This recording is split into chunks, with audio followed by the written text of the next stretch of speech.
China's economy is struggling. Its population is shrinking, youth unemployment is at a record high, and the property downturn is now concerning the Reserve Bank. Experts say the fate of one developer in particular may lead to repercussions for our economy. Evergrande has been one of the most aggressive property developers in China in terms of taking on debt to grow its business. It's basically suffering from a cash crunch. They built all these apartments and no one's buying them. And it's not just Evergrande, it's many other property developers there in China.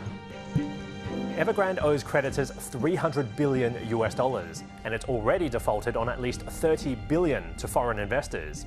It's unable to issue new debt because it's being investigated by China's securities regulator, and its founder and chairman, Hui Ka-yan, is under police surveillance for alleged illegal activities. He has been a success story, but the government is now looking into his dealings. On top of that, police have detained staff from Evergrande's wealth management division and other company executives. That's complicating efforts for Evergrande to restructure its debts by October the 30th, when liquidation proceedings start in Hong Kong. Given that the property bubble in China has burst and isn't coming back, it doesn't seem likely that it will ever return to the kind of profitability that it needs to repay its debts. Its debt problems worsened in 2020 when the Chinese government introduced new rules which made it harder for heavily indebted property developers to continue borrowing. That prevented Evergrande from raising new capital.